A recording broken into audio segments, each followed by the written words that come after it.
السلام علیکم ورحمۃ اللہ وبرکاتہ۔ دوستو، گفتگو کرنے سے پیشتر ضروری سمجھتا ہوں سب سے پہلے آقائے دو جہاں سرور کون و مکان صلی اللہ تعالی علیہ وسلم کی مقدس بارگاہ میں جھوم جھوم کر درود و سلام کا ہدیہ پیش کریں، پڑھیں بآواز بلند درود پاک صلی اللہ علی النبی الامی وآلہ صلی اللہ علیہ وسلم، صلاۃ و سلام علیک یا رسول اللہ صلی اللہ تعالی علیہ وسلم۔ دوستو، آج جو ویڈیو میں پیش کرنے والا ہوں بہت زیادہ خوبصورت اور شاندار ویڈیو ہوگا، اور یہ ویڈیو آپ کے علم میں اضافہ پیدا کر دے گا اور آپ کا ایمان بھی تازہ کر دے گا۔ دیکھیں، میری یہ ویڈیو اس بارے میں ہے کہ ہم علماء اہل سنت والجماعت کا یہ عقیدہ ہے کہ اللہ تبارک و تعالیٰ نے اپنے حبیب لبیب صلی اللہ تعالیٰ علیہ وسلم کو سب سے پہلے پیدا فرمایا۔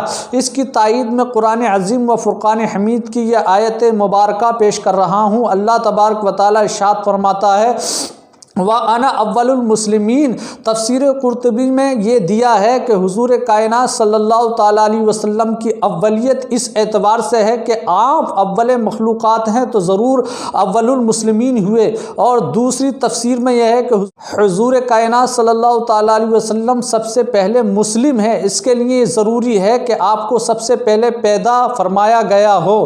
اس آیت مبارکہ سے یہ ثابت ہوتا ہے کہ اللہ تبارک و تعالیٰ نے اپنے حبیب لبیب صلی اللہ تعالیٰ علیہ وسلم کو سب سے پہلے پیدا فرمایا۔ حدیث پاک ہے جس کے راوی حضرت جابر رضی اللہ تعالیٰ عنہ ہیں۔ وہ عرض کرتے ہیں یا رسول اللہ صلی اللہ تعالیٰ علیہ وسلم، سب سے پہلے کس چیز کو مخلوق میں اللہ تبارک و تعالیٰ نے پیدا فرمایا؟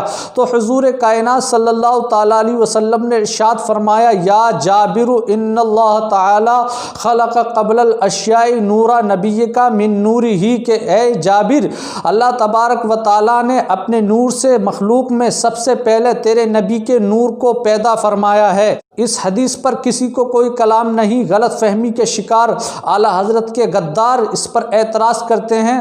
وہ اعتراض اس طریقے سے کرتے ہیں کہ دیکھیے، اللہ تبارک و تعالیٰ کے رسول صلی اللہ تعالیٰ علیہ وسلم نے ارشاد فرمایا اے جابر، اللہ تبارک و تعالیٰ نے سب سے پہلے تیرے نبی کے نور کو پیدا فرمایا۔ تیرے نبی کا نور یہ مضاف مضاف الیہ ہے، اور مضاف مضاف الیہ میں ہمیشہ غیریت ہوتی ہے۔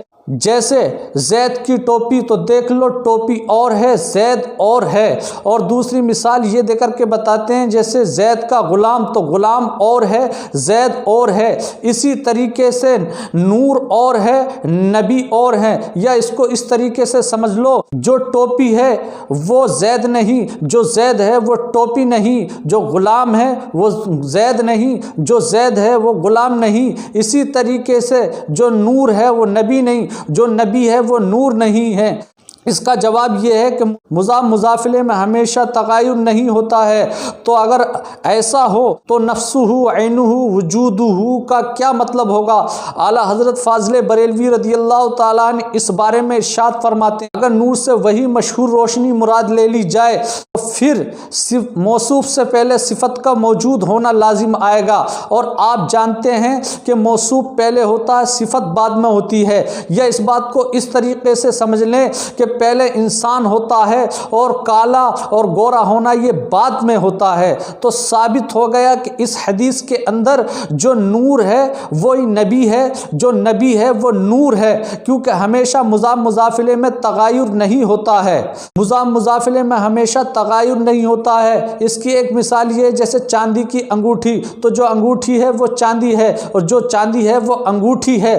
اس سے ثابت ہوا کہ مضاف مضاف الیہ میں ہمیشہ غیریت نہیں ہوتی۔ تو اس سے معلوم ہوا کہ اس حدیث پاک کے اندر جو نور ہے وہ نبی ہے، جو نبی ہے وہ نور ہے۔ تو حدیث میں جو فرمایا گیا اے جابر، تیرے نبی کے نور کو اللہ تبارک و تعالیٰ نے سب سے پہلے پیدا فرمایا، اس کا یہ مطلب نہیں ہے کہ نور پیدا کر دیا گیا اور نبی کو نہیں پیدا کیا گیا، بلکہ اس کا یہ مطلب ہے اللہ تبارک و تعالیٰ نے سب سے پہلے اپنے نبی کو پیدا فرمایا۔